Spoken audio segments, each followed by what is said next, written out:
Good evening. If you could go ahead and take your seats, we will begin here. Good evening, and thank you for joining us for the first listening tour of the school year with the superintendent and school board member, our school board chair. My name is Cherie Johnson. I'm the director of the Office of Strategic Communication and Community Engagement. We also have our superintendent, Dr. Scott Kisner, as well as our school board chair, Ms. Patricia Healy. We will host 2 listening tours a year in different parts of the county. It's a chance for parents in the school division to speak to the superintendent and school board members in a town hall setting. The listening tour is part of both the communication and strategic plans. This evening, you have the opportunity to engage directly with school leaders and provide input on issues that impact students and families. It's important for school leaders to have a conversation with parents. Improved community and parent engagement is one of the top priorities for the communication office. Most of you signed in at the door, and we really appreciate it. You also placed your questions on note cards. During the meeting, I will serve as the moderator and read your questions. The superintendent and Ms. Patricia Healy will answer the questions. Oh, Ms. Hazard. Oh, wonderful. Ms. Holly Hazard has joined us. Thank you so much. All right. So the superintendent and Ms. Hazard and Ms. Healy will answer your questions. You can also continue to fill out the cards with your questions, and a communication team member will pick up your questions and bring them to me. You can simply raise them in the hand and they'll collect them. We will wrap up the event at 7:50 p.m. or sooner and try to answer every question. If we do not answer this evening, we'll respond to you within several business days with the information. Please be sure to place your name and email address on the card in case we have to follow up with you with an answer. Again, thank you so much for joining us, and now I would like to open it up for questions and discussion. One of our first questions we have is, they were like, tell me about the CIP, Capital Improvement Plan, some of the opportunities or changes that we can expect in the school division.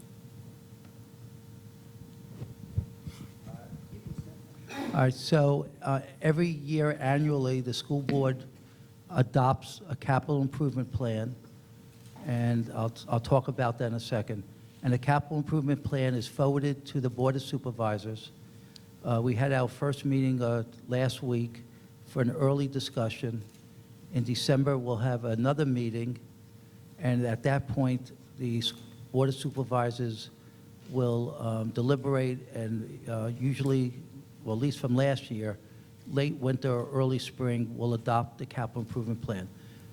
This capital improvement plan is large capital projects, and I'll give you an example of the top 2 that the school board adopted. One, and both of these are to open in the year 2023. You understand in Virginia that the appropriating body, the Board of Supervisors, they have the authority to levy taxes and determine funding. School board has the authority to determine what's best interest of the school system. The 6th high school and the 18th elementary school were approved by the school board for 2023, and let me quickly explain why that year. So this Board of Supervisors and the school board have kind of I'll just say a understanding, I don't want to even say it's agreement, on what percentage of our buildings need to be having children in it before a new school is built at the capacity. So the 6th high school is for 2023 because 100% of our 5 high schools will be at its capacity. So that's why 2023 was selected for that date. And just so you know, from September of 2018 to September of 2019, we increased by 670 students, okay? Last year, we increased by about 400 students. So we've increased over 1,000 students just in a 12-month period or 2-year period. And then the 18th elementary school, again, if we use either 90% or 100% capacity, the elementary schools by 2023 would be at 100% capacity. There are other projects on that list. It's on our website. Hartwood renovation, work at Drew Middle School, adding classrooms for early childhood special education, a fine arts wing for North Stafford High School, and I might be missing something else, I'm not sure.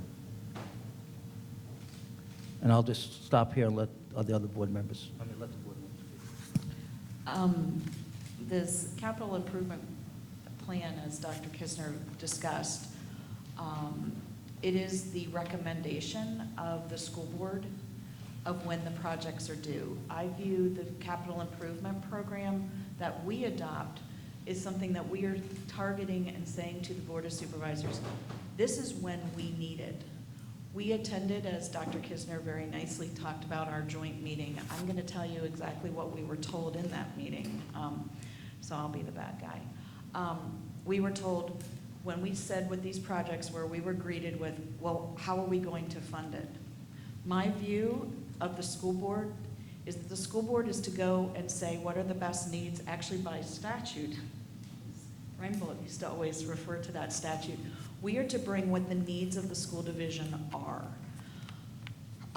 There was a process that we tried to do together. It was a joint CIP process where we were going to work more, that the school board was going to become part more of the funding side of it. Not that we would be levying taxes, but that we got to look at that. We looked at debt capacity. We looked at those things when we were putting in our projects. However, that process completely fell apart, in my opinion. And so now we are back to going and saying, these are when we need the projects. That is not our determination of when they can be funded, but if the school board doesn't tell its story and say, we're going to be at 100% capacity across the board. Brook Point High School in 2023, I believe, is at 115%. So when we say aggregate, we mean across the 5 high schools. So that, to me, is critical. The Board of Supervisors has also asked and wants it to be 100% capacity at elementary. That does not make any sense. You may want to look at the CIP Advisory Committee's report that they did. They talked about that at a maximum, it should be 90%. Because if you build a school that's for 950 kids and it's at 100%, you build a 950 school, you're already almost back at 90% again. And I'm not the good math person, but their report really talks about that.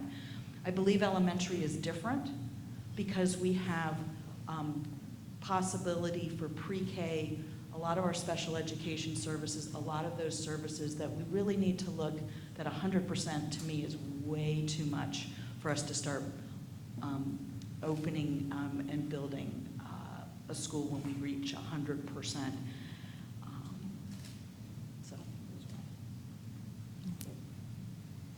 Okay, I'm going to take the middle ground here. That's why I'm sitting here in the middle for a reason.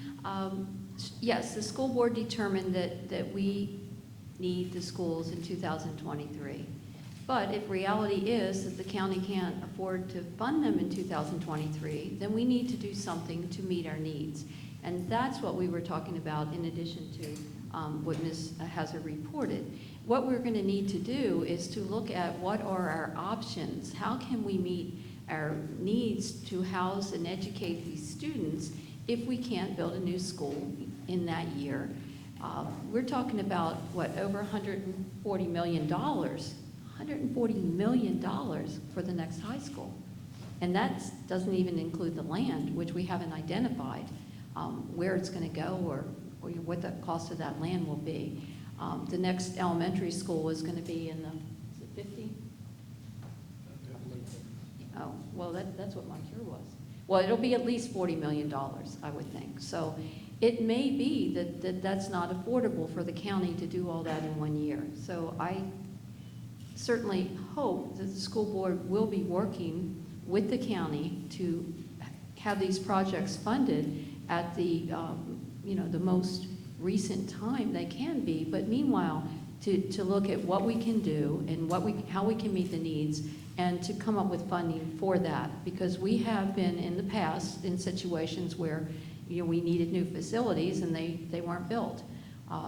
And in some cases, I think in Stafford High School, we've had some modulars. We've had some modulars at Forge. Where else, I think? Those are the only two high schools. And actually, people didn't want to give them up. When we built a new school, they said, can we keep it? Can we keep it for this, this need? So there are ways that we can, look into it. We're going to have to do some creative thinking and address the needs so that we're not squishing the students into, a room where it's not fair to the students or to the teachers to try to provide the appropriate education. So we will be working with the county. Our next meeting is on December 17th, I think. That's going to be a joint meeting, but before then, we've asked for and we will receive a briefing from the county's budget staff as to what their plans are in terms of the affordability for construction. But the school board has determined, and we reported to the superintendent and to the Board of Supervisors that we need those two schools in 2023. That is not going to change. The question is, if we can't build them then, how can we move forward and meet the needs of our students? Okay. Next question. Dr. Kistner, I heard you on the radio this morning with Mr. Ted Schubel. And can you talk a little bit more about the dual language program? So in the second week in November, we're going to pilot 2 after-school enrichment dual language programs. One will be at Moncure, one will be at Conway Elementary School. And just to kind of simplify it, these will be for 3rd and 4th grade students. Obviously, it would be something that parents volunteer that they want their children to be in. And the children will learn an activity, so it could be STEM, science, technology, engineering, math. It could be something around fine arts. And the program will be pretty much 50% in English and 50% in Spanish. What we know about learning, that earlier we could expose children to a second language. It's a better time for them to learn a second language. Those 2 schools were selected because we have a higher percentage of children who speak English as a second language. Spanish is their first language. It also gives an opportunity to connect children to be able to communicate with each other. And truthfully, another benefit will be there'll be evening activities for parents. So parents that may not really interact with each other will have an opportunity to learn from each other also. So we're excited. This program is being funded by a federal grant, and I'm hoping it will be successful. I know it will be successful. So the next question, will you try to put high school number 6 and elementary school number 18 on a joint campus with room for middle school? It's a great question. The answer is we really don't know. I do know that the school board and the Board of Supervisors did speak about when we look for land for the 6th high school, it may be an advantage to look for a larger tract of land so we could build other schools on that site. The determination, of course, will be largely driven by where we see the population growth and the needs for both of those schools. If I could comment as well, going back to that CIP advisory group that I referenced in my prior response, there was another concept that came out of that CIP advisory group was about land banks. Because as all of you all know, you all drive Stafford, at some point we need to have land available for not just school resources, for school properties. We may need it for fire, rescue, other places, that we need to identify land ahead of time. And maybe we aren't building on it right now, but be thinking about that. I believe that a campus idea is something that we have to explore, I think, unless we're going to go up. partly because we can do first right of refusals on land around there of saying, gosh, it also would allow a school, if we go to a more remote type site, to make sure that maybe certain uses are not around a school that we may not like. So a first right of refusal, in my opinion, makes a lot of sense because it says, wow, we at least, if somebody's going to buy it, we'd like to make sure that if it's something we would like to at least have that opportunity. I think we're going to have to get creative in Stafford, just like other places have. But I will say, it is very disheartening to look at, we have now, I believe, and Dr. Kitchener, you can correct me, I believe last year we bypassed Prince William County as a faster growing community. In the next 3 years, Prince William County is opening an elementary school, a middle school, and a high school in the next 3 years. Somehow they have figured out how to, in a very growth model, build schools. I think we need to start at least examining what they're doing. And that means that they buy that land a couple years in advance. I remember it was last spring when we were talking about our opening of Moncure. They were already buying some land for, and it was sort of like TBD school, knowing we're going to need it in this area, and they bought it before it maybe became unaffordable to them. So I think the main thing for me, looping back on my CIP, the word CIP is capital improvement plan. We need to be planning. I just want to add that that would not be the first time that the school board considered something like that. Before I came on the school board, the board bought the land up where Mountain View High School and Margaret Brent is. And when that land was purchased, it was intended to also have a middle school. Well, plans change, and we ended up opening Shirley Heim and Dixon Smith in the north and the south, so there was no need at that point for another middle school in that section of the county. But the plan was, when it was purchased, to have a campus for an elementary, a middle, and a high. So certainly, that seems to be, very practical if you can find a plat of land that is large enough and in a location that you would need it for the population that needs to be moved. One bad thing that goes along with building new schools is redistricting, and that's always a challenge. So you don't want to have people in an area where they're much farther away or much more inconvenient than where the schools are right now. Okay. And our next question, Dr. Kisner, do you feel it is a conflict of interest to be on the membership roster of the Stafford Education Association? Yes or no?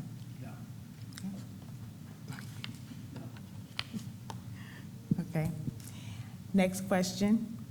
In the January 16th and September 9th minutes of the Finance and Budget Committee, Mr. Hogan, who submitted the cost figures of a $2.18 million gender-neutral bathroom conversion, said the main focus would be to remove urinals from boy bathrooms where they currently have them. Is this the goal of the SCPS board and superintendent? I'll speak for the superintendent, and they can speak for the board.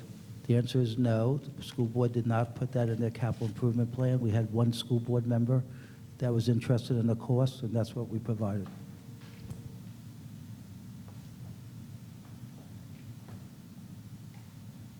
My answer is no as well. If we had that much money to spend, I certainly can think of a lot of other things I'd want to spend it on to meet the needs of the school system. Maybe purchasing some land for high school number 6. I'm a broken record, sorry. Next question. Dr. Kisner, have you ever implemented a transgender policy plan as you described in your January 7th Freelance Start interview, where boys and girls K through 12 can choose whichever bathroom they like or locker room and must be referred as the correct pronoun of choice? Yes or no? If yes, how are you qualified to take full responsibility? I'm a superintendent for 21 years. If Stafford thinks it's the only school system that has transgender children, I would tell you you're not. So I don't know if it's a yes or no answer, but I feel very confident not only in my skills, but the skills of our great administrators and teachers. Next question. Can you tell me a little bit about how we were able to approve money for a pay increase for bus drivers and bus monitors?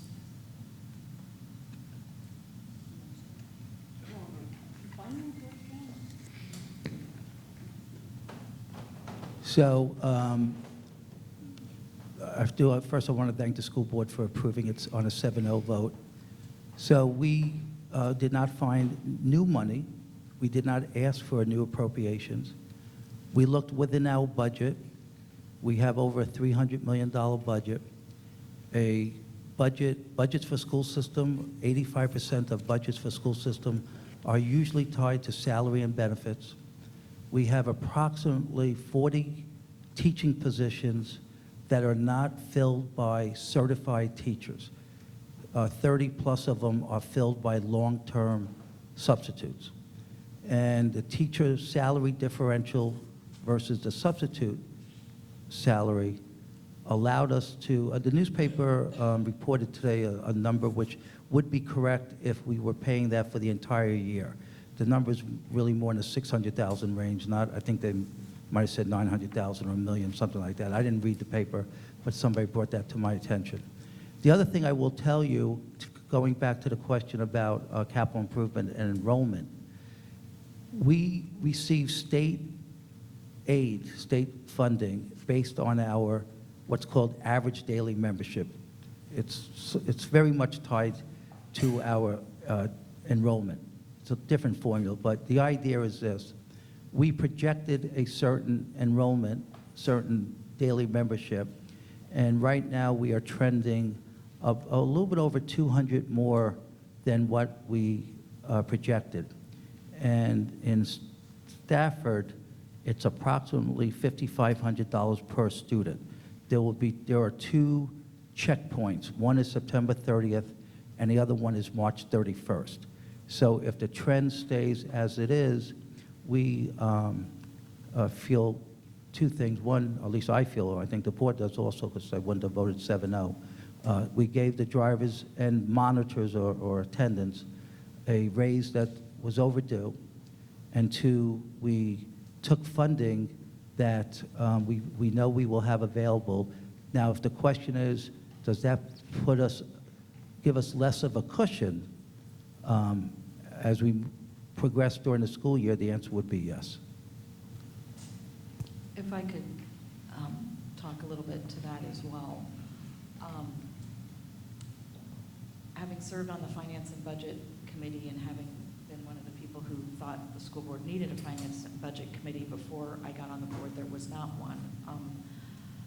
I have some concern about our, not our ability to fund it, and I have no problems with that we had to do it. I truly believe, if anybody has watched, I believe that transportation is in crisis and we have to do something about it. Do I believe that we did the right thing? Yes. However, I do believe we have to be very careful when we are ever relying on savings to pay for something that is to continue into the future. We're not going to go say to our bus drivers in a year or to any employee, we're going to take back, your salary is going to move this way. But yes, is it of concern? Do I think it is what we can take across when we go and urge for the passage of a fully funded budget for the schools next year? Well, I mean next, spring, saying, yes, included in our budget is this additional funding to fund our bus drivers, because I would like to have those 40 to 50 positions filled with qualified teachers. I want both. And I believe that our budget next year, and I hope the public will come out and support that and say, we believe that those bus drivers, monitors, and those that are in transportation who transport our children on roads that many of us I know find challenging, or at least I do, should be paid a decent wage. So I hope to see everybody over there saying, we need that increase in our budget, because we want to do that, but we also want to have these other things for our teachers. And I agree with Dr. Kisner that, yes, we are saying we can use this ADM state money for individual students. However, my only other concern about that is as Dr. Kisner has presented to us, we have a lot of students who are joining us who have needs that may need and require additional personnel, additional am I correct? ESL teachers, maybe special education teachers, and we've had to keep hiring them. So as we continue to grow our the amount of employees we may need to hire may need to continue to increase to meet those needs, whether it's in social services. It can be a variety of places. So again, I support what we did. It was the right thing, but I would also have called it a crisis. And I do look forward to us seeing whether this was something that helped fix that problem. But do I believe we are going to need to ask for more money in next year's budget to meet that need as well as other needs? I do, and I hope that we will be supported by the public. I agree with Ms. Hazard. We are in crisis with the transportation. I think anyone that has children or has friends that have children in our schools has heard some of these horror stories that buses are an hour late, coming and going. Some buses don't show up. And this is not a reflection on the drivers. This is a reflection on a lack of qualified bus drivers. We have a shortage in bus driving.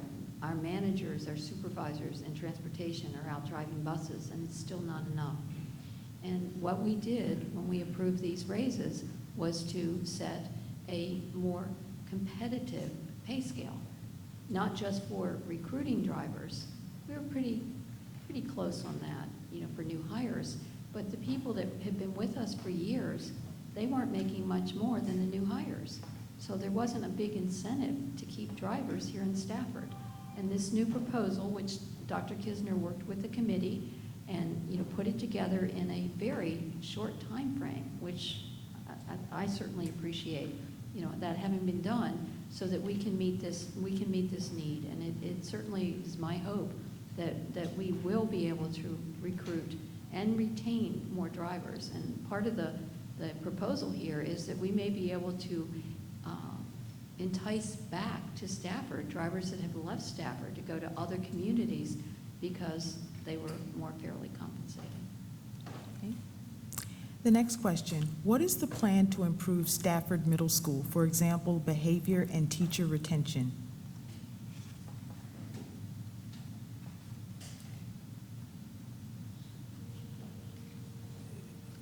I could spend an hour talking on this, so I'm just trying to get a condensed answer.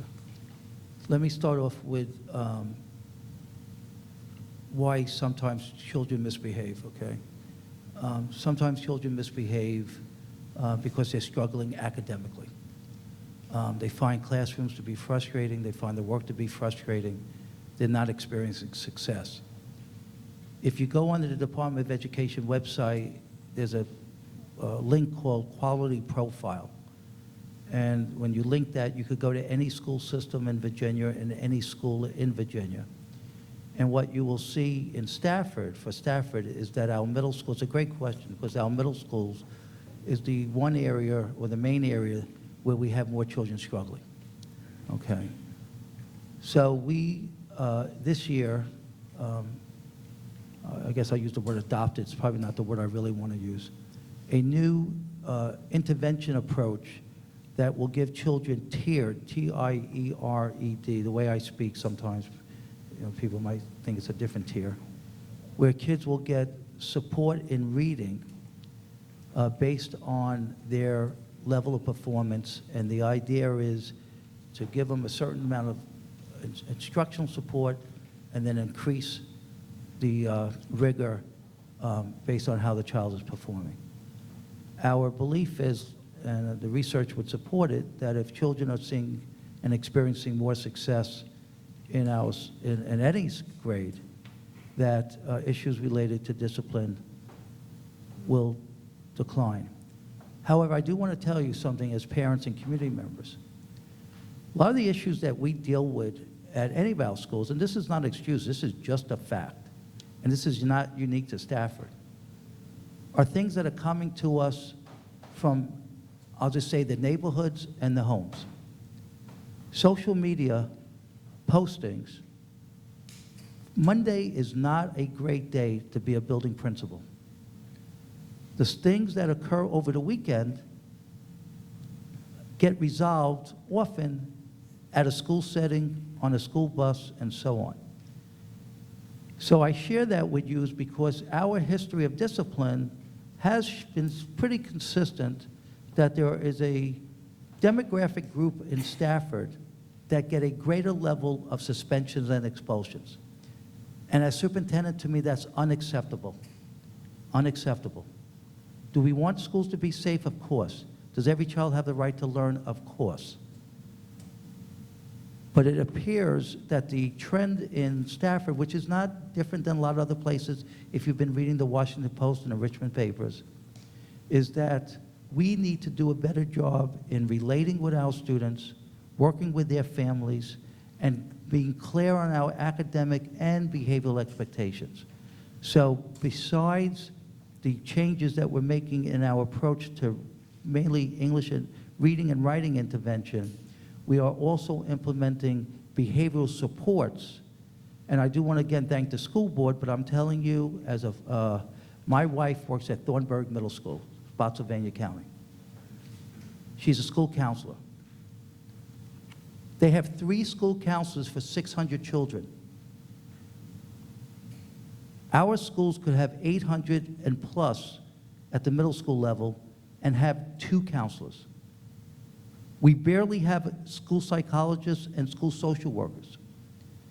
So we need to recognize in 2019, not making excuses, that we come to, with a lot of kids that come to our schools emotionally overloaded, socially overloaded, and we have an opportunity as, because these are children, these are 12 to 14-year-olds, 12 to 15-year-olds.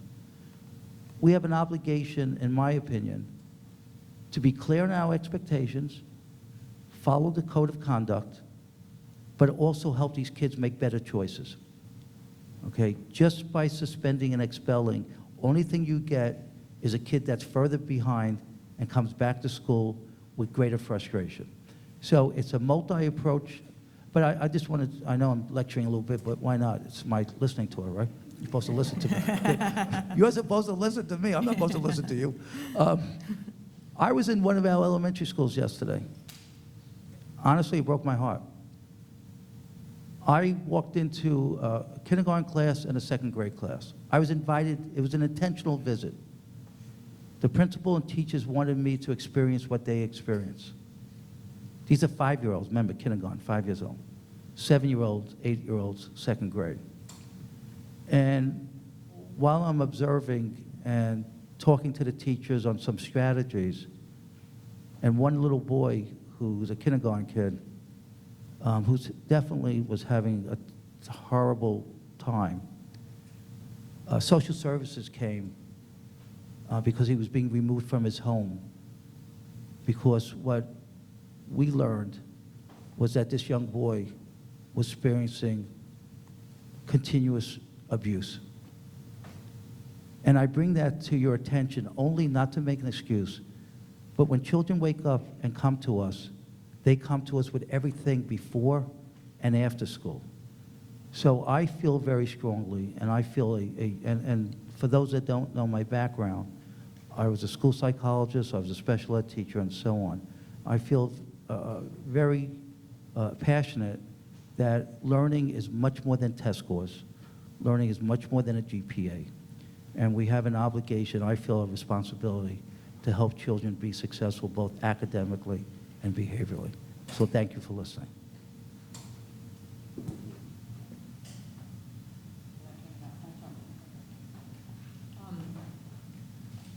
I think that hearing what Dr. Kisner has said, and I hope you heard also what I said earlier, we need to fill the positions that we have.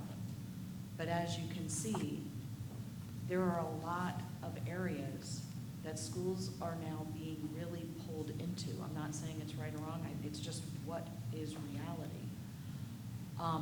A lot of our teachers are burnt out. A lot of our teachers have large classrooms. A lot of our teachers may or may not be as fully equipped as they wanted to be. Many of them, and I've talked to some young teachers, not here just in Virginia, but friends of my daughter who are in the education, and they are overwhelmed with some of the issues here. So when we come and we talk about a school budget and we are asking for positions, we're asking for positions so that we make sure some of the people we have in our classrooms today don't leave, because they are overwhelmed. We have some amazing, when I was on the PTO and I was in the schools at Margaret Brent, because that's where my children went, the paraprofessionals in those rooms were amazing. And now as you hear all of these various things going on, our teachers go to parent meetings, all those things. They have to be out of the classroom. They need to do that. And they want to do that to support that child. But we need a lot more now support. And Dr. Kisner, if I'm way off base, you tell me. But when we come and we are asking for positions,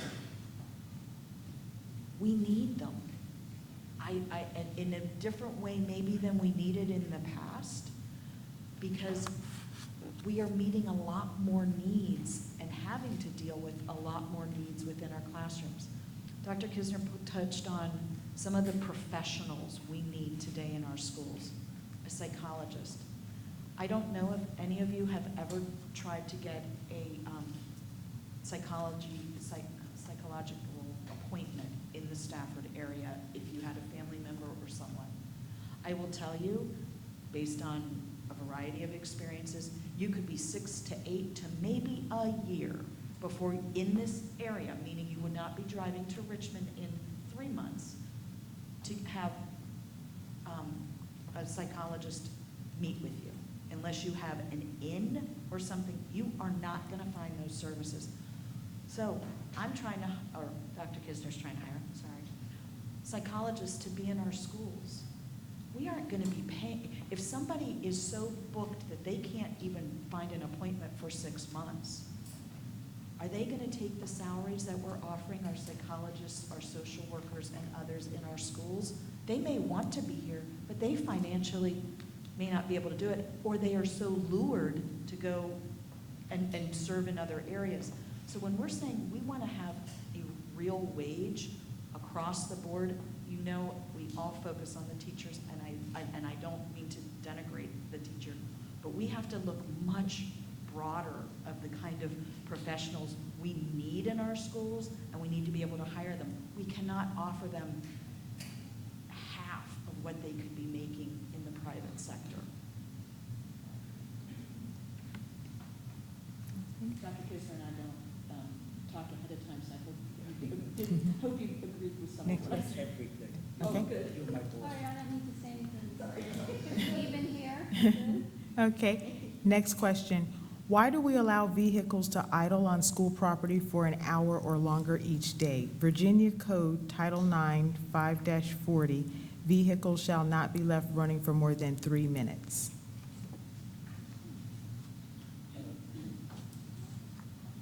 The answer is, I'm not aware of it, and I would totally agree. An hour of a car running is, first of all, are you talking, well, I don't want to, is this about parents picking up their children? Is this, I guess I'm trying to find out if it's a school bus. Is it a school bus or is it parents picking up children? If it's parents picking up children, I don't know why they're so excited to get their kids, all right? Yeah, okay. But if it's a school bus, maybe you could just, if you feel comfortable, email me where you're seeing that. It would be shocking if a bus gets an hour there early. That would be a great problem to have. So, so I don't think it would be that. But I don't know what to say. If it's a school vehicle, I would be interested in knowing so we could remind the person not to do that. If it's a parent, you know, I would probably encourage our staff to ask them to shut off the car so we don't have pollutants in the air. Anyway, I don't know what else to say. Okay, all right. Next question. What is the county's plan to ensure equity across schools in SCPS? Okay, so equity has different shapes and forms. And equity often is referred to access to programs. So I want to give an example of a decision that, again, I'm proud of the school board. If you were in a governor's school, if your child's in a governor's school and the governor's school's not at your site, at the high school that you're assigned, you know that we provided transportation so you could go to another governor's school, another high school to participate in a governor's school. Up to this year, the International Baccalaureate program, the IB program, that was not available. So if you were not in an IB high school, Mountain View and Brook Point, and you did not have a car or somebody could drive you there, you were pretty much excluded from that. But so that's one look. We've been taking a really strong look at who's in our advanced classes. Matter of fact, just last week, the governor's school board met and took a look at our demographic breakdown, who's in a governor's school. And I'm just going to be brutally honest, it doesn't look like our school system. We are majority minority. 53% of our children do not look like my 3 daughters. Over 80% of the governor's school looks like my 3 daughters. Okay. We look at who's in 8th grade math, 8th grade algebra, who's in 7th grade algebra, who's in 8th grade geometry, who is in foreign language at the middle school, and so on and so on. And we do have access gaps. But you don't just want to put a kid in there to say, okay, now we're putting more kids of color in a program, and now we can feel good about ourselves because now we're giving them more advanced classes. It has to start at the lower grades. You have to give children the skills, the knowledge. You've got to have teachers that are remarkably qualified to work with children that are struggling. You've got to raise the expectations. And I do want to applaud the school board and the administration, because this actually happened before I arrived. They took a good look at kids being identified as gifted and seeing what barriers are there in that gifted identification. So we changed the screening process so all children are screened for gifted education, because often gifted education, I'm just being honest, is driven by the parents' request. Parents that advocate the strongest and loudest sometimes get things that other parents don't. So we want to make sure that there might be children that are not rising as gifted, but based on the gifted screening, meet the criteria of gifted. We also changed how we view 5th grade math. 5th grade math, we still have a long way to go. I'll be the first one to tell you, but there's progress. 5th grade math, based on some exam, determined basically your math track towards to graduation. And that's, I don't know, I don't want to, That's gone. that's a good example of something we took away. We're looking at our high school program studies as we're sitting here. Well, maybe I was sitting here, but we were looking at it yesterday, and we're looking at those type of things that deny kids access. I guess that's really what I'm saying. So equity, we have an equity committee, and then the last thing I'll just mention, the school board approved, this is something I've been asking for over a year, an equity dashboard. We have to be willing as a school system to show the good, the bad, and the ugly.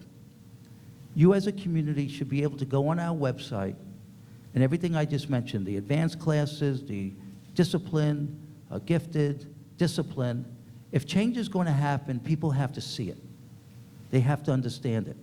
So we're hoping, I was hoping initially around December, but around January I was just told, we're going to roll out this equity dashboard where we're going to populate the information so people could better understand. Now let me just finish on this.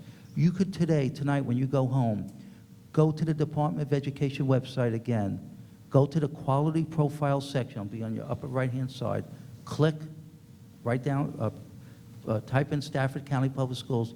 They break down all the test results, dropout numbers, advanced diplomas, and so on, based on subgroups: Black, Hispanic, white, children with disabilities, English language learners. And let me just share this if you're not already aware of this. One of our fastest growing populations in Stafford County are children who are English language learners. We have gained a lot of kids over the last few years. We were 6% just 3 years ago. 9% of our student population right now are English language learners. Again, you'll see this all on this website. So they already are helping us break down a lot of the important information by the subgroups, but there's a lot of other information like the discipline, like the attendance, like the access to the advanced classes I just spoke about, that the Department of Education doesn't collect. So we're going to collect that and present it. Always willing to talk to, And I appreciate a lot of our comment about gifted, maybe because I have a student or students who excel in other areas, not always in academics. I am very much an advocate. I serve on the Fine Arts Advisory Committee, and I love the people that I serve with. I believe giftedness comes in a lot of different ways as well. I believe for some kids, getting out of bed in the morning, they're going for their elective classes. I don't know, maybe none of you have one of those children. But for them, that we also want to make sure, and Dr. Kisner, I think, we both like music, similar music too, but like not just music, the fine arts. I mean, we are sitting in a building, and I know I see one of my the assistant principals here who could probably tell you all the wonderful things about the Stafford High School Theater Department. Our schools have amazing other activities too, and I hope that we also realize that having excellence in those programs is important as well. Certainly, I am not trying to say anything against the educational pieces, but for some kids, the sports, the activities are what get those kids to school, and we have some great programs here that kids get in. Poor Dr. Kisner has heard, but I do think we have to look at our educational offerings for those that are also in those fine arts and other activities, and make sure that we aren't making kids make some really hard choices sometimes because of our academic offerings, that you could only do X at this time. Oh, but you have to graduate, so you got to take an English class. My kid had to take an English class, obviously. But it really conflicted, and it did with a group of some kids that were really high performing in some other areas. So I just think that's something that I would like us to continue to look at, that giftedness, we just have to recognize it as a broad. I just want to mention just two quick things. This question is always asked around budget time. It goes to the equity question. So I want to applaud the school board and the community, and you as taxpayers and people who live in this community. We have over 700 children who are early childhood learners, preschool children. And the question is always asked, do we need it? Is it mandated and required? The answer is really no, unless you have children with a disability, children 2 and older. School systems are responsible for those children. But I would tell you again, we have 2 sites, one up in North Star, which is off Garrisonville Road, and one at Melchers, which is south of here. Long story short, these are Stafford children, and these are Stafford children through a process. It's 2 programs, Head Start, 3 programs, Head Start, Early Head Start, and the Virginia Preschool Initiative. The Head Start and Early Head Start, excuse me, are 100% federally funded. We have some in-kind contributions, which is basically our staff and transportation. And then Virginia Preschool Initiative, it's approximately 50% state, 50% locally. It's not 100% that, but it's close enough. And these are children that will eventually be in our kindergarten programs. And what we don't want is children entering kindergarten that far behind, because that really almost assures that they will have many years of struggling and falling further behind. The other thing I do, she's sitting in the back, the other thing we did to show our seriousness of the equity discussion, equity and excellence, is that we restructured our central office, and Roxana Reynolds, who's sitting back there, she's been working for us for many years, but now she is our director of equity and accountability. So we put somebody to oversee this effort. I just want to comment Dr. Kisner talked about our Head Start program, which is an amazing program.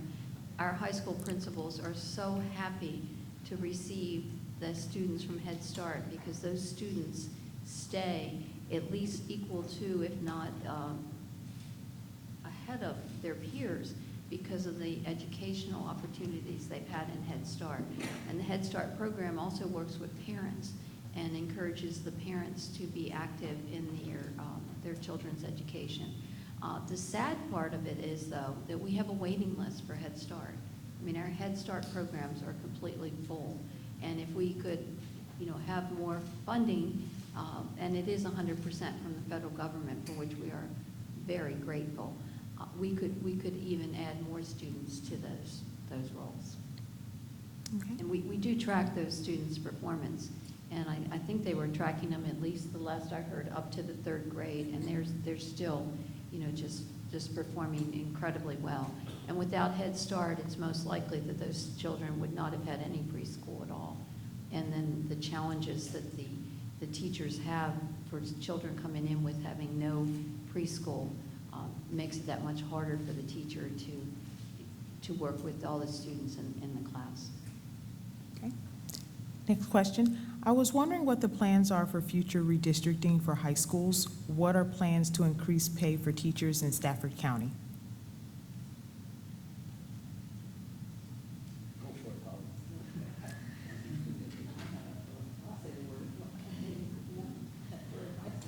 There are none, to my knowledge, that are on the books, or at least being discussed at the board level that I am aware of.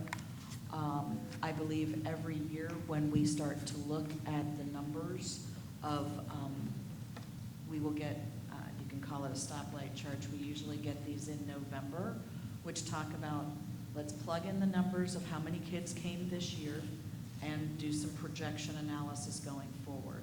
It allows us to see what schools may be over capacity, under capacity. We use those for a variety of reasons.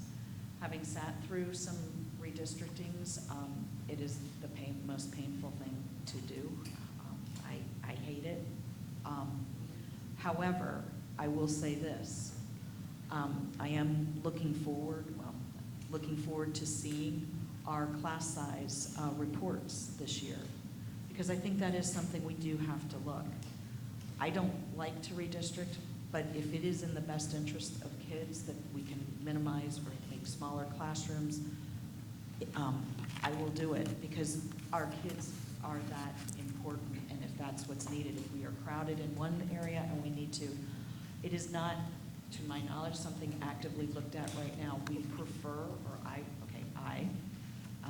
only speak as one board member, prefer to do a redistricting when we're opening a brand new school, because somebody's going somewhere new and we know that it needs to happen.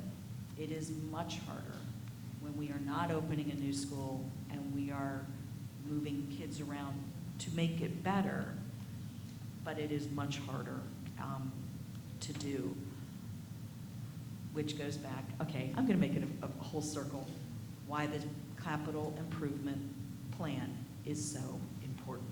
If we are not planning, when we see 3 to 4 years out that we are hitting red, obviously almost in anything red is bad, and we're not planning and saying to our public and to our funding body, we're gonna hit red there. I hate hearing the response, we'll just redistrict.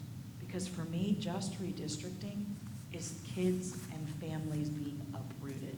And if we can plan better, let's have a school open when it goes red. And yes, we will move children around, but it is a much better way to do it. In a growing community, we are going to redistrict.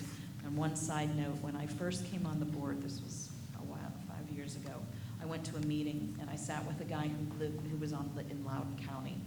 He sat next to me, he said, oh, I've been doing this 17 years. I said, and we're going to have to redistrict this year. I was like wringing my hands because it was the first experience I was going to have. He looked at me and he said, I've been on my board 17 years and I have not redistricted only 1 year. So I will say to you, we as a board try to avoid redistricting, but I will redistrict if it is better for the students. But just think about, we are growing at the rate Loudon and Prince William were going, and he said over 17 years, he'd only not redistricted 1 year. We really try not to, but, you know, can I say into the future we'll never redistrict? When we get a new school.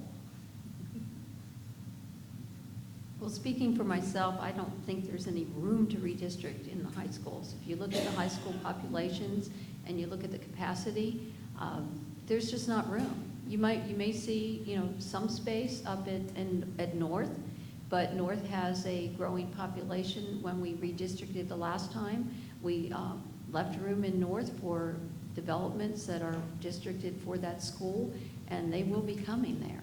So if you look, Stafford High is a perfect example. When we redistricted, maybe this was when we first came on, Ms. Hazard, a while ago. Not for Stafford High, but when we redistricted a number of years ago, because before we rebuilt Stafford High, the intention was we were going to rebuild Stafford High, we were going to add capacity, and then we would move back to Stafford, the Stafford Lakes students that we moved out because there wasn't enough room in Stafford High School. I mean, there were 400 plus students from Stafford Lakes that were moved from Stafford High School up to Colonial Forge. And they had to be bused, and that's when we started activity buses, because the parents said, how can my children participate in activities? I can't go get them. So we started the activity buses countywide to try to help families in that regard. But the plan always was, when Stafford reopened with the additional capacity, when it was rebuilt, those students would get to go to the school closer to their home. Well, guess what? When Stafford was rebuilt, it had the extra capacity, but there wasn't room. So those students are still being bused up to Colonial Forge. Meanwhile, Colonial Forge is getting overcrowded. So, you know, we had to move some students around there. But if you look at the high school numbers, there's not going to be room to redistrict it, in my opinion, in the high schools. We're going to have to find a way to meet the needs in all of the high schools. Now, fortunately, you know, this is a beautiful new school, so it's going to be less challenging to accommodate additional students in this Stafford High than it was in the old Stafford High. I don't know how many of you remember that building, but there wasn't much good that was said, you know, about the no windows and the darkness and the open spaces. Apparently it was built in the early 70s when someone had some bright ideas about how to, you know, set up the schools, and ideas didn't hang around too long. But, you know, we have a challenge in Stafford, and it's going to be, you know, how are we going to meet the needs to accommodate the students? But I don't see that, you know, we're going to be able to move them from one school to another until we do get that 6th high school. So that's going to be a few years down the road. Let me just touch upon the second part of that question and walk you a little bit through the budget process. In middle of December, Governor Northam will present his budget. The state budget discussions are usually driven by the governor's proposed budget. The governor's proposed budget might have a language that would, in a sense, either require or incentivize school districts to give a salary increase. This past year, school system, well, actually the last 2 years, the school systems were incentivized, and what I mean by that, the incentivized was that over a 2-year period, you would give a 5% increase to certain positions, not all positions. People often are not aware of that. It's positions that we call standards of quality positions.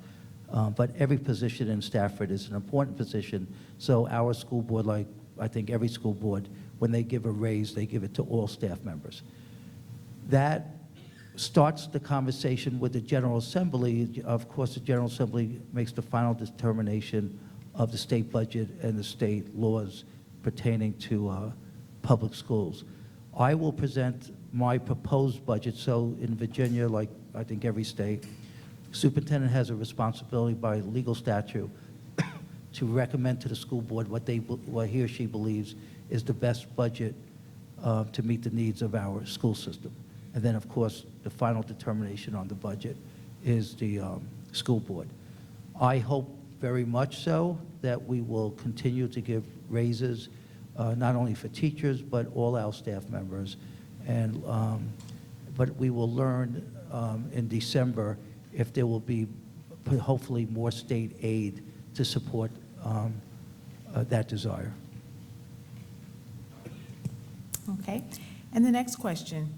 Unfortunately, some students still do not feel safe here at Stafford High School after what happened during the first week of school. What is and can be done to protect our students and staff?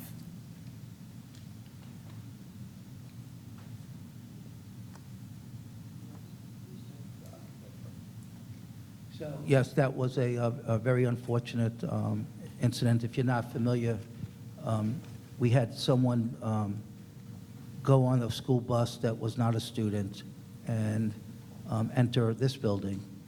And good news is that a student saw somebody who he felt did not belong to this as a student. It was a young person, not that I'm making excuses, it wasn't like somebody like me that just walked on a bus and came in there, okay? It was somebody who could pass as a school-age student and came into the school ground. The media reported that he was barefooted. He wasn't barefooted. He had very dark socks that one could look at initially and see it as shoes or something, but that's not important either. So what we did since so anyway, the police were there, the school resource officers there, the young person was escorted and I think arrested, but I'm not really, but was removed from the building. Right away, we took actions by two things. One, we increased the level of observations that our staff would do in the entryways. And for those of you who have children at the high school, it's, before the bell rings, we have tons of doors open. Kids are coming through the car lots, they're coming through the bus lots, they're coming through the front doors. So we wanted to, we made sure we increase the supervision at the entryways, and we also told the bus drivers. So the first week of school, this happened like the first few days of school.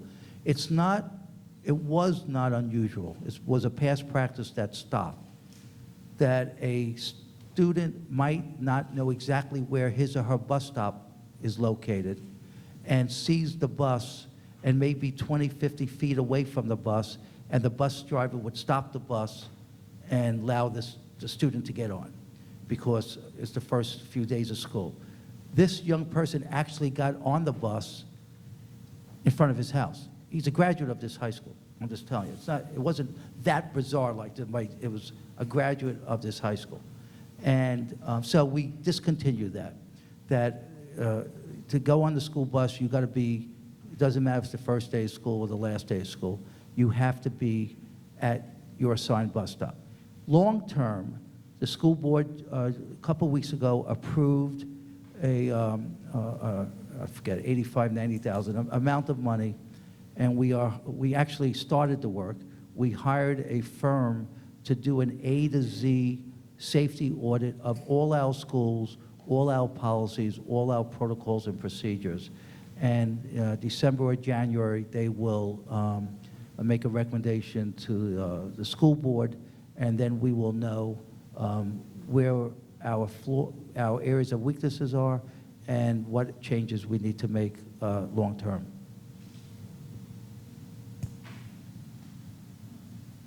I just wanted to point out, not this past budget, but it would have been, I guess, 2 budgets before, our Board of Supervisors allowed the past in their budget the opportunity for us to have school protection officers in our elementary schools. They authorized 3 positions.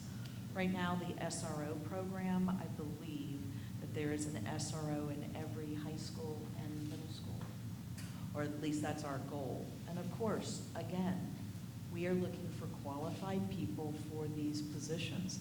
These are not the easiest positions to fill, but they are a hugely important job. So we are always trying to recruit and find the best, because the best way is for or a lot of ways we find out about things is by having good ears on the ground, kids talking to each other and feeling like they can talk to staff. I'd like to just say that the funding of those positions, I was very supportive of that for the Board of Supervisors. I'm hoping that that will expand. We have 17 elementary schools, and right now we have school protection officers in 3. I'd like to just say, many of you know the kind of community Stafford is. We do have a lot of people with either law enforcement or some types of background that may be able to use that retirement.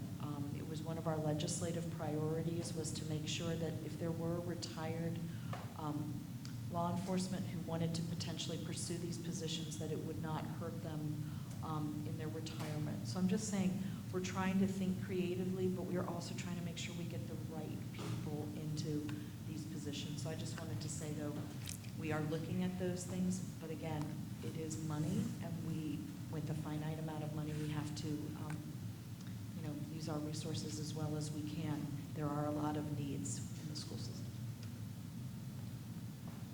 And I just want to add that we have a very effective working relationship with the Sheriff's Office. Our head of security is here this evening. He attends most of our meetings, and we appreciate it. He's always has his ears to the ground. If anything comes up, we're in immediate contact with the Sheriff's Office, and they are responsive.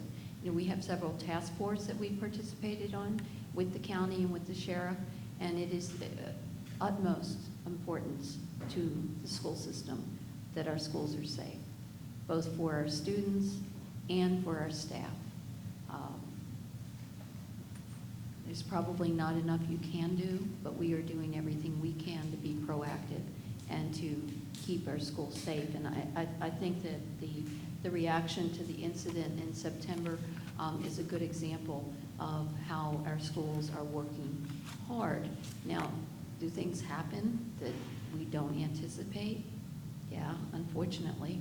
But from that instance, we learned, and we are taking action to make sure that something like that doesn't happen again, or perhaps, avoid something that could even be, potentially harmful. So we have to learn. If anyone, knows of any problems that we have, I'd suggest you contact the superintendent. We as a school board send all our issues to him, and then he delegates that to his staff. I know that our administrators are on top of it. They keep in contact with the parents. We have a lot more resources now to communicate with parents than we've ever had in the past. And I think that's important because we want our parents and the guardians of the children to know, what's happening in the schools. And if anyone has any questions, they can start at the administrator level, for the principal in a particular school, or if it's even wider, than one school, I'd suggest sending it to the superintendent, because we do want to know if there's any issues. Thank you. I just want to just add something real quickly. So one thing I would just let you know, which I think you already know, and some of you get letters from the school system when we report an incident. Our school system is not different than every other school system, that most of our issues of safety are not people from the outside coming in. It's people within our schools that are struggling. It's kids making threats in the bathroom, on the bathroom walls. It's kids posting things on social media. It's kids making statements. And we have a whole protocol, threat assessments and all that. There's not a week, there might not even be a day that goes by, well, maybe that's a little exaggeration. Shree would know because it comes out of her office, where we're not sending a letter home to parents, just letting you know of an incident that has occurred. And in that letter, you might be aware, if you're familiar with it, at the end, and I do want to thank you, in the end, we asked you to please talk to your children about this, and if you're aware of something, to please let us know. And I just want to also offer this, and obviously you being here tonight demonstrate that you're concerned and engaged in your child's education, so I applaud you. But I was sharing with a couple of the school board members recently, I found it somewhat troubling that one of my elementary principals had to ride a school bus to monitor the children's behavior. And I'm thinking, really? I have a principal that has to do the parents' job? Parents can't explain to their children what they expect them to do on the bus? And if a kid's misbehaving, one or two kids, yeah, we'll deal with this, but what I learned from this incident is that, and I'm not placing blame, that gets you nowhere, all right? I'm just not that type of person. But what I did learn from talking to the principal, that he has reached out to some of these parents multiple times, and basically not getting the level of support that he would expect. And remember, I'm talking 5 years old to 10 years old, 11 years old, whatever elementary is, okay? So I think we're all in this together when it comes to issues of school safety. And I was far from a perfect parent. I was definitely not a perfect parent. But I did set pretty clear expectations of my kids, what I expected when they got on the bus and how they behaved at school. And if they chose not to follow those expectations, I did have, as a consequence of that, I think they understood. So again, we are, I think, in the spring, planning to have a community forum on school safety and have experts in that area, and then just have a dialogue, not pointing fingers, not blaming, just say how we all work together so we can make the 33 sites very safe. Okay. The next question, why is it that children with behavior issues in special education class and regular classes are given candy and stickers and sent back to class instead of discipline? What is the future plan to deal with behavior issues in elementary schools? Okay, so again, each case is different, so I can't really speak about the candy and stickers. There's probably a reason behind that, but not having firsthand knowledge. I would just tell you that's an often accepted appropriate behavior management. So elementary, I basically feel like and I understand why people ask this question. There's an expectation when you send your children to school that the learning is not disrupted and so on. I'm just again sharing with you that learning doesn't stop just with reading, writing, and arithmetic. And we can lecture that children should know better. A lot of children won't know better unless we teach them. You know, I hear this often, oh, they know better. They should know better. Well, you know what? I would like to believe they know better, but maybe they don't know better. And I also like to believe, and in most cases, it is a good partnership with family and homes, but sometimes it's not. And so the school has a responsibility to try to address the issue unilaterally because of those factors. But discipline does start at 5 years old, 4 years old, 3 years old. And again, I already shared with you, I saw it just yesterday at one of our elementary schools. And so we as a staff, last Monday, Columbus Day, and then again on November 5th, Election Day, we are offering comprehensive training for our staff. So all our K through 12th grade teachers will be, again, be given training on the mental health needs of our children, behavior management strategies, and we do that ongoing. So we have plans, we're doing plans. Our schools follow something what's called PBIS, Positive Behavior Intervention Support. I do want to say this because I get a little nervous. Recently at certain school board meetings, you've been hearing some people talking about the behaviors of our kids. And I applaud you sitting here because most of the kids every day are doing exactly the right thing, are doing the right thing. And I just get, today I had lunch with Mountain View High School kids. I started the morning at Ferry Farm, and we have great kids. And I get a little worried that, we might be having this paintbrush that was saying like, all these kids are not good. These kids are great in 2019, but do we have kids that are struggling and not behaving in the way any of us want? The answer is yes, but we have to work with our teachers and work with the families and try to address the concerns. saying, first and foremost, I am not an educator by training. I was raised by an educator, so when Dr. Kisner was talking about if something happened at school, I will tell you the consequence at school was nothing compared to if I had to tell my mother. I misbehaved in a classroom.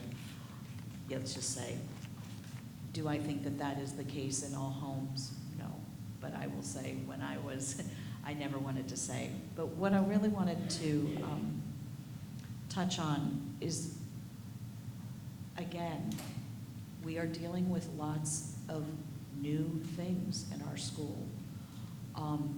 Lots of additional needs that need to be met in order for us to conduct business, for lack of a better way of saying it. I was told by some social workers, I will not say they are within our school, so I'm not saying anything about anybody. I go to different seminars. Many of you know what the last 6 or 7 years has consumed our sheriff's department, not just in Stafford County, but elsewhere, is the opioid epidemic. Not only does that impact a family, but it also impacts children born to opioid parents. And we are seeing those behaviors in our schools. I'm not speaking specifically for Stafford. I've been looking at some interesting articles. That began about 6 years ago. We are talking now our kindergartners and first graders. So we are dealing with those issues. So again, it is coming back to what is the appropriate staffing we need. About 8 or 9 years ago, there was a support cap put on our schools of saying support positions. No, we just want to focus on either the teacher or the classroom. The teachers need support. If we have large classes, if we don't have enough paraprofessionals, we have a student who is having a meltdown, we need those supports. So when we come and ask for those and they're like, well, what does that person really do? I would invite each of you to go to a classroom and you'll find out what these people are doing. And I do think that training our staff is important and critical, but I don't believe we can do it alone, and I don't believe even all of our teachers, and I mean this from nothing against our teachers, I don't know if you have that correct training, and I'm not even sure we can completely give it to you. So what do we need to do? Do we need additional supports in the classroom? Do we need a social worker in every building? We need to be looking at those things. And when we come and somebody says, but we need teachers, but we need to be able to empower teachers to do their job, which may mean we need additional support in that there has been a lot written about eliminating the support cap. Is that the right word? And I believe that the Superintendent's Association as well as the Virginia School Board have all said, you have crippled us. What we have found in Stafford County, we lost about $9 million worth of ability to hire people over the last, I think it's 5 to 7 years. Okay, I'm going to be the minority here, as I sometimes am on the board. I understand, and my heart goes out as well, where we have bad situations for students. But I think there needs to be a balance. I think we need to have discipline, and I think we need to enforce it, because we've got dozens of other students that are being disruptive, and their education is being halted when we have these discipline issues. I don't know about the stickers and candy, but that wouldn't be in my book. I guess I tend to be more strict now. I don't know.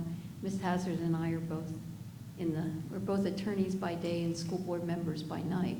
So I don't do any that kind of law. But I do think that there has to be a balance. We have to have standards, and they have to be enforced, not just for the students, for the teachers as well. I mean, how can a teacher deal with the number of students that they have in the class if it is continually being disrupted?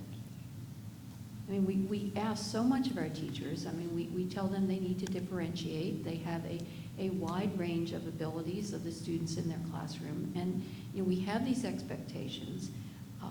Hopefully we give them the tools that they need, not in all cases, but I think there needs to be a balance, and I think we do need to, you know, do in some cases more than just this stickers and candy. So, you know, let's have it. And Dr. Kissner and I guess we'll just have to agree to disagree on this. I mean, I certainly am open to options, but I want resolution. And I want to make sure that our classrooms, as well as our buses, you know, are orderly, and that the work can go on, the students can learn. The other 70 kids on that bus, because our newer buses are built for 71 students, that their lives are not being disrupted because of unruly behavior. Yeah, let me just add a couple quick things. One, please recognize that in many cases, it's not the same children every day misbehaving, okay? Sometimes it is, but a lot of times it's not. But that's not really what I want to say. Ms. Hazard began to talk about the budget. So I should have known this, but I was surprised. I left the school system for 8 years, and my daughter's a teacher up in Arlington County Public Schools. I know Arlington. Every time I bring up Arlington, people act like it's in the middle of the country or it's in California. It's only 40 miles north of us, okay? She's an elementary teacher, lower grades. They have one teacher assistant per classroom up to the 3rd grade. This kindergarten teacher that I mentioned, a kindergarten student, I asked her, she has 22 kids. You ever have 22 5-year-olds for 7 hours? Okay, you ever have 2 or 3 of them for a half hour? Okay, so they have 22, they have one aide that's divided among the entire kindergarten. So our budget, yes, that's our budget, folks. So of 133 school systems in Virginia, a lot of things we all want have money attached to it. 133 school systems in Virginia, we're number 122 on what we're paying per child. Bus monitors or bus attendants, whatever they're calling now, I totally agree with the bus drivers. You're supposed to focus in front of you and drive safely. You can't look in the mirror or know everything's behind you. But they have 60, 70 kids. That could be like 3 classrooms. I don't know the percentage, but it's a high percentage. Unless you have a bus with children with disabilities, you don't have a bus monitor or bus attendant, okay? There's costs to doing a lot of things what we want. And Ms. Hazard, I'm sure before the night's over she's going to say it, but I'll just say it for her. When we meet with the Board of Supervisors in the spring, and they have their budget meetings and we have our budget meetings, we are already dismissed because we're very biased. Oh yeah, you're the school board, you're the superintendent, of course you want more money. When do you ever want less money? The answer is never. But we need parents and the community. If you want more counselors, you want smaller class size, you want teacher monitors, you want whatever you want, okay? Going back to foreign language, they know I feel like this. We hardly have any foreign language offerings at the middle school.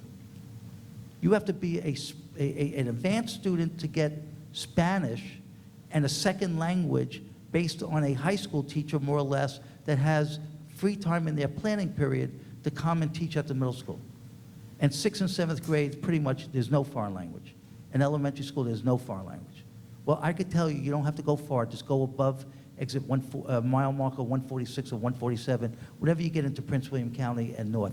Our kids will be competing with those children, okay? So I just offer you and encourage you, and maybe in a sense plead with you, that when the budget time comes, that you will also be sitting in the audience. Last year, I do value the question. I understand, I'm not naive, the question about, is there a conflict with the SCA? And I do want to say, because the board members have said it, if the SCA did not advocate as strong as they did for our school budget, who knows what we would have received. And the only people, because I was at the public hearings of the county budget, only ones there were teachers advocating for their own raises. So I hope, I'm taking a picture of you before you'll leave. Matter of fact, I'm doing it right now. And then I'm going to see in the spring if you all show up, okay? You think I'm kidding? I take pictures of everything. All right, that's it. Go on. I just have to respond to one point, I'm sorry.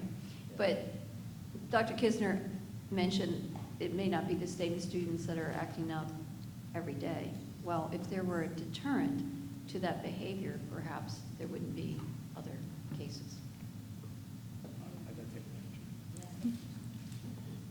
Okay, and while he's taking a picture, the next question is from one of our Spanish-speaking families. The translator was nice enough to translate the question for me.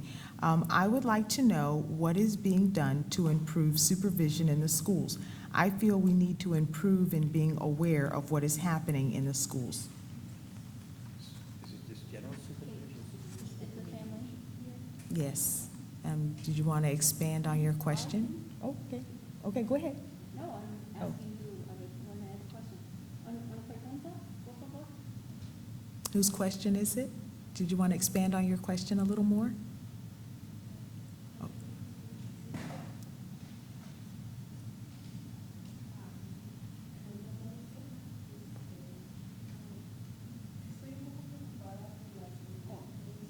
¿Puede usar ese?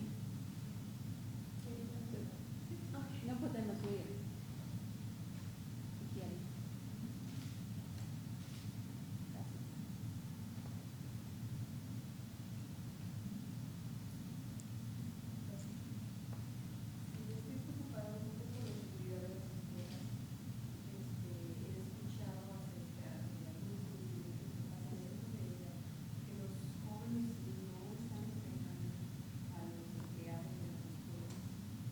I am a little worried about the security in the school. Some of the students are talking about that, some students are talking about that they are not respecting the employees or employees in the school. So they are misbehaving and affecting other employees. So she's worried about the security. Some more situations like that. She's concerned about the security in the school.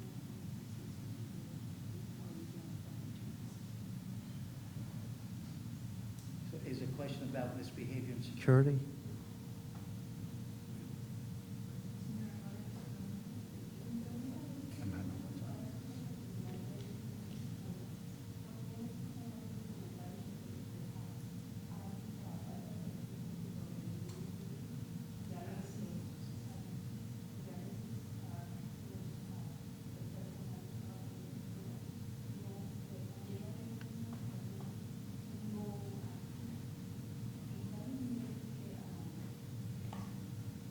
Part of the question is about school security, wanting to know, because you said that kids and employees are not reporting things that are happening on the students. And also, Y también que he escuchado que también mucho o algo actuación sobre que han recibido drogas y los niños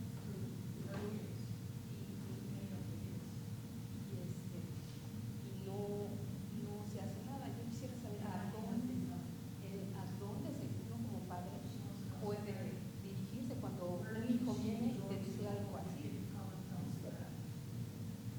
where can you go to report as a parent if your child comes and tells you that drugs are offered to them? Or Okay, that's a great question. So I would probably just start with the principal. Is one of the translators speaking to her? ¿Hay alguien que puede decirle que el superintendente dice? So if I understand the question, if you are aware of a misbehavior, who do you report it at the school? Is that, Roxanne, is that? If someone offers your child drugs. Oh, if your child, somebody offers your child drug? Yeah, I would definitely call if it's a middle or high school, I would definitely do the principal, but you could also call the school resource officer. But if it's, we don't have them at the elementary school. So I would encourage you to start, to call the principal, let he or she work the system, okay? So if you're aware, if a child is offering your child drugs, where I there will tell you, I draw a line, okay? Yes, drugs and weapons, okay. Well, but it's also unacceptable. Then you should tell the principal. Okay. Is there someone in each of the schools who could translate? If someone wants to call the principal, how would they go? Yeah, so about that's, that? that's a really great question. The answer is yes, but maybe not as immediate as we would like. So we have translators, and it's an interesting question because we actually had a meeting today. As I already mentioned to you, our population of not only children, but obviously their parents, we have many more parents who are not, as we see it, we have a terrific parent that's here who's, communicating in her native language. And if she called the school, we may not have an immediate person that would be able to translate her conversation, and that's unacceptable. So we, and you'll see it's a little preview of the budget, we need to have more translators in our schools. But anyway, setting that aside, you could call Roxanne, tell her maybe to call you. You speak Spanish. Okay. Okay. I just want to say that I'm a student. I understand English, but it's not perfect. My English is not perfect. That's why sometimes I prefer someone who speaks well. Yeah, your points, yeah, Yeah, yeah. You sound good. yeah, yeah. Right, it should not be a barrier. There may be others.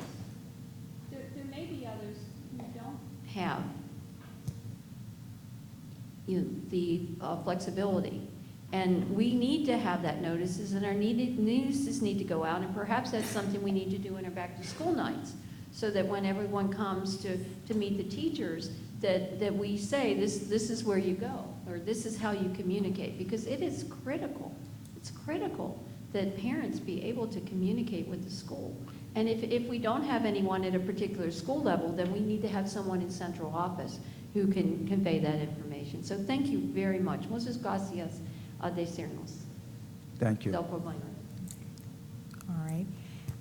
And the next question, can we find a way to get administrators on the bus on the first day of school for a 30-second message to welcome students, remind them about bus behavior, and to thank the driver? So much chaos at the beginning of the year, especially around buses, just shows driver support right away to students.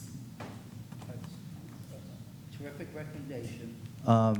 In a couple of weeks, the school board's going to, so there's a committee of administrators working with bus drivers on recommendations. One of the recommendations is very similar to what was just recommended.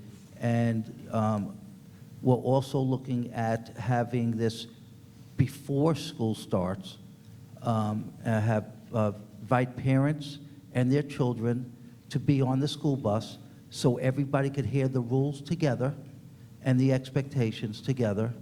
And I think we're doing something even after January, right, Tom? We're going to do something? Yeah, so we're not going to wait for next year. We're going to do it again next year, but we're going to do something right after the winter Christmas break. We're going to have, we need to communicate better with our families of the expectations, but we want the children to be with the families when they're hearing it. So whoever recommended that, thank you. If we Again. implement it, you'll get the credit. That's part of the great part about this is, none of us have a monopoly on knowledge and suggestions. And that's why it's so important for you all as parents to communicate with your schools, get involved in your PTOs, volunteer in the classroom, talk to your board members, all of those things. But in that regard, in the spring, the school board usually approves the code of conduct for the year. I'm suggesting it to Dr. Kisner now for the first time, but it's been on my mind. I do believe sometimes that behavior that's on a bus may be differentiated. We may not want to use a code of conduct for general behavior. I'm going to use a horrible example because I'm not all that creative, but shoving a child on a playground is a bad thing. Shoving a kid around on a bus towards an open window might, to me, additional consequences. So I do hope that we as a board, or that those that are on the discipline committee, perhaps look at our code of conduct, and that we may have now some area of that targeted to bus behavior, because some bus behaviors, throwing things out windows, which we all know, heard about with the water bottles, believe me, I got enough phone calls on them. And I watched kids do it on a bus too. We may want to be able to have some bus-specific conduct, maybe not as just part of the general, and anyway, it's just something to be thinking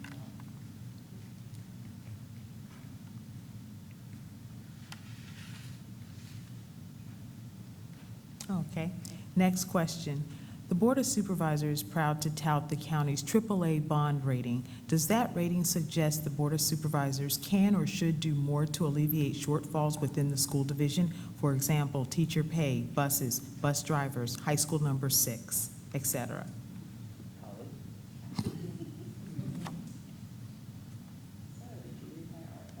My op-ed from a few years ago. A AAA bond rating, in my opinion, is a wonderful badge badge that you have achieved. I also think being a school division that is SOL accredited is a wonderful badge to achieve. However, I don't believe that, sorry, Dr. Kisner, you may want to slap me for giving me the first shot at this.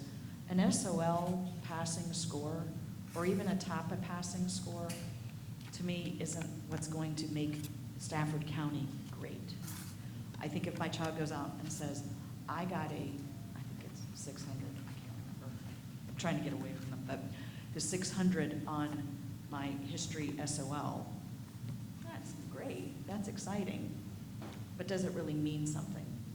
AAA bond rating is only as useful as what we're doing with it. Are we being able to use that AAA bond rating to get better loans? That's supposedly what it's used for. However, you can't get any more loans if you are already so high on your debt service. It doesn't matter, because you are already tapped out. And what I believe that we are being told, not just at the time, is there's no debt capacity. So my question is, what have we done with 10 to 15 years of tax revenue? Have we been paying off our debt? All of you who took well, you all probably didn't, but your child will if they have not. You have to take the personal finance test. I will tell you, I know what's in it. I've taken it in another setting. It says, pay off your debt first, because otherwise you are strangled by it. It appears to me there is a companion meeting going on, I believe it started at 6 o'clock, about the bond initiative, referendum about the roads, $50 million. I think that, believe me, my kids drive those roads. I live out in the Heartwood district. If you ever come out there, believe me, you don't want to go off the road. However, my question to my supervisors, and some of them was, how does this impact our debt capacity? How does that impact the other needs that we have in the county? I would really hate for our roads to be pitted against our schools, our sheriff, or anything else. We have a lot of needs in Stafford County, and we have to figure out a way to not solely rely on our personal property taxes to pay for it. If you look at Spotsylvania County's budget, and I'm going from memory from 2 years ago, they have a budget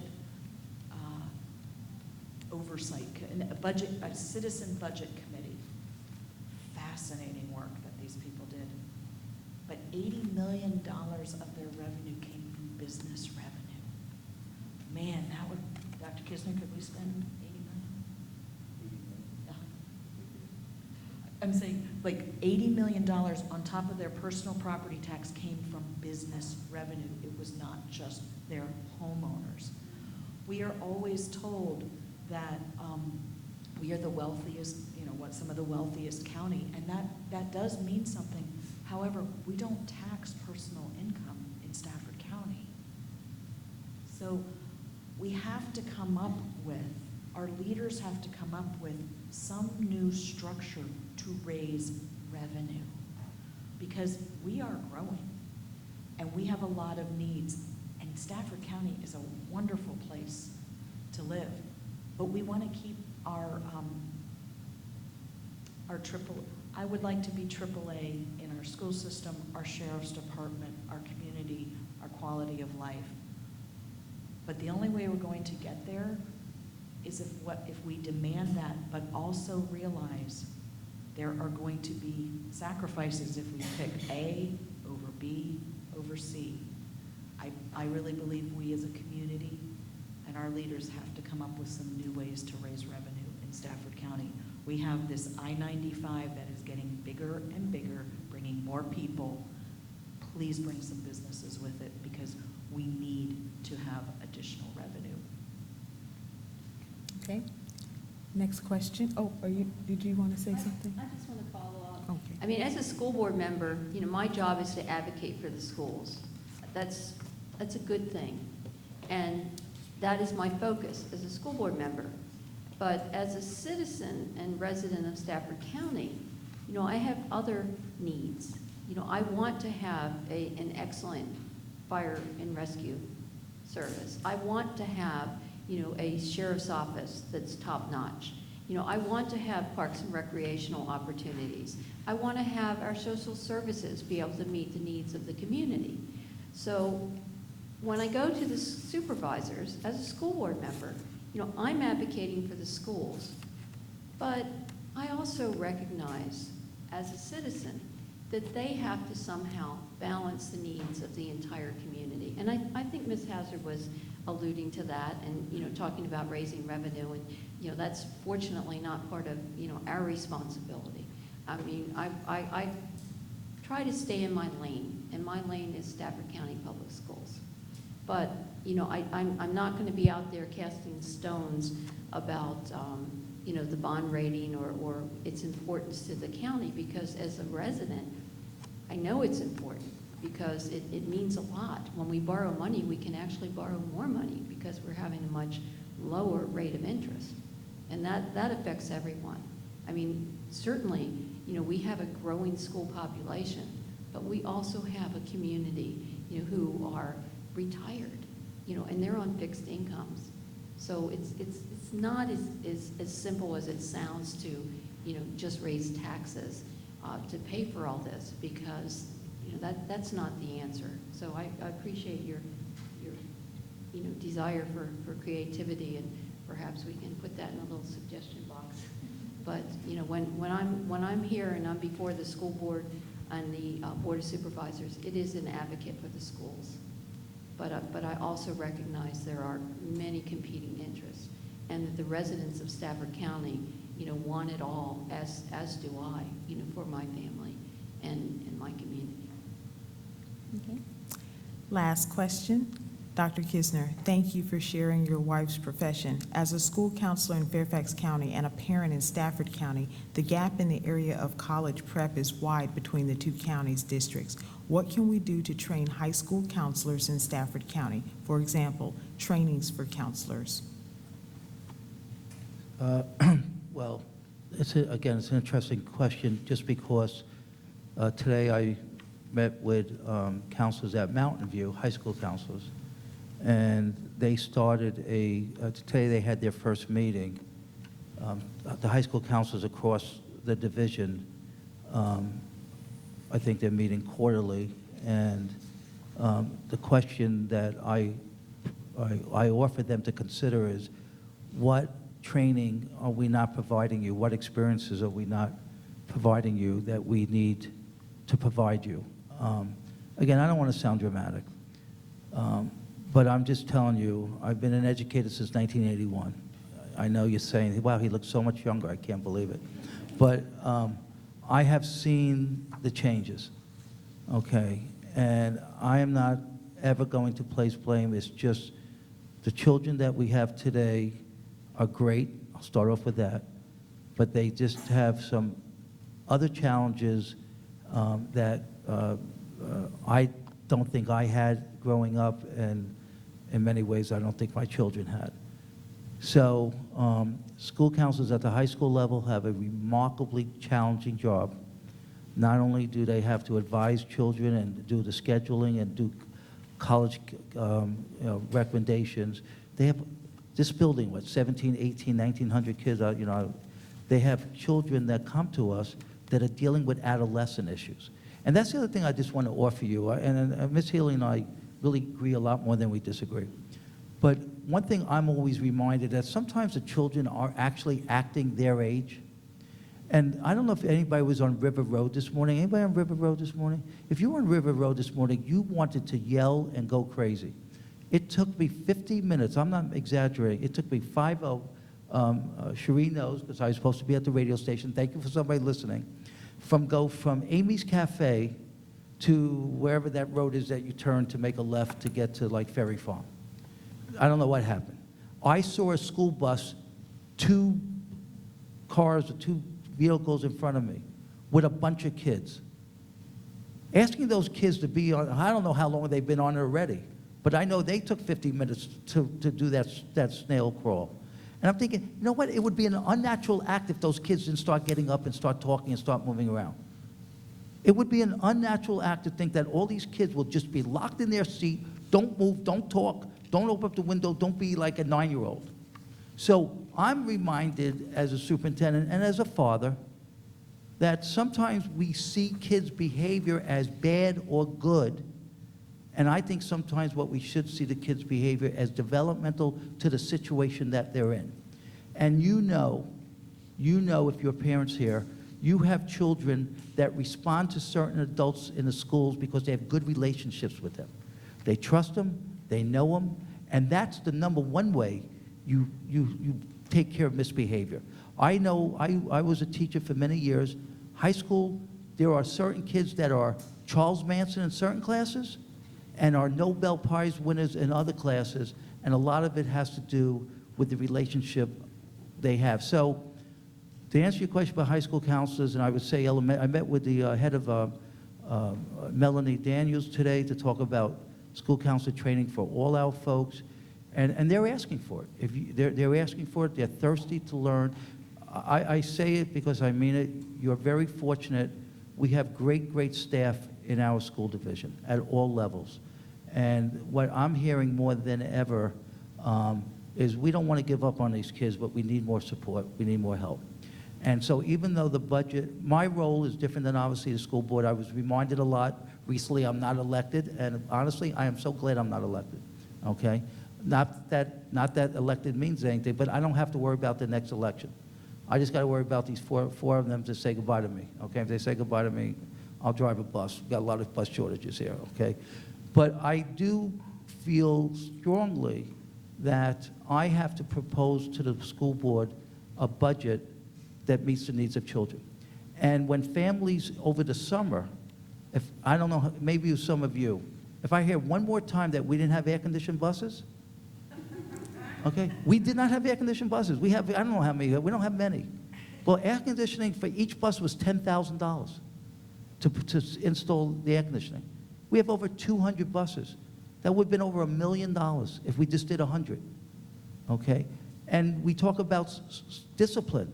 I am telling you, if you're a kindergarten teacher, first grade teacher, second grade teacher in Stafford County Public Schools, you have one paraprofessional among all those classes. I am telling you, 40 miles north, you have one per class. I am telling you, in Spotsylvania County, where my wife works, she has one school counselor per 200 children. We have one counselor per 400, something like that, 450 in certain cases. So if we want the changes we all want, the outcomes we all want, there has to be an investment. And I get the challenges that every jurisdiction has, but there's something that makes me think a lot of others are able to manage both. They're allowed to have great parks, they have great police departments, they have great schools, and they're funding their school system differently than ours. So that's where I stand. And if you heard me on the radio today, who heard me? You might be heard, Ted said, you know, I like you because you're honest, and I said, well, I think I'm honest because I'm willing to be disliked. Okay, and it's not about me, but I'm going to advocate for the children and staff of our school system, even if it's an unpopular stance. This is a listening tour. Go home, watch the Redskins, root for the Nationals Friday, all right? Root for the Nationals Saturday. I have tickets. If everything goes the way I want it, I will be at the final game of the year. Thank you. Good night. Drive home safely. Oh, one second. Did you, either one of you want to say anything? Are you good? Okay. So this concludes the listening tour. However, I just wanted to make a few quick announcements since we have such a captive audience. Here are some upcoming events that I hope that you can attend. We have Band Together to Fight Hunger. That's on November 4th at Mountain View High School. Doors open at 5:30. Program starts at 7. You can see some amazing high school band performing to collect food for our community. We also have Winding Creek Elementary School having their first ever Veterans Day community celebration event. That's to honor our veterans. That's on November 7th, also at Mountain View High School in the auditorium at 7 p.m. And also K-12 and Beyond Resource Fair. This is an opportunity for parents to learn more information about the resources available for military families, how elementary knowledge leads to middle and high school opportunities, and social media awareness. That event is on Thursday, November 14th from 6 to 8 p.m. at the University of Mary Washington on their Stafford campus. That's 125 University Boulevard in Fredericksburg. And that's our first time having this event, so we hope that you can make it. We want to say thank you to Mr. Joe Lewis for hosting us tonight as the principal of Stafford High School. Thank you so much, Joe, for having us. And thank you all so much for coming tonight. Thank you, Ms. Hazard, Ms. Healy, and Dr. Kistner. I know you all are super busy, but to take time out of your busy schedules to answer these questions and some tough questions, we really appreciate it. Thank you all, and be safe getting home. Thank you.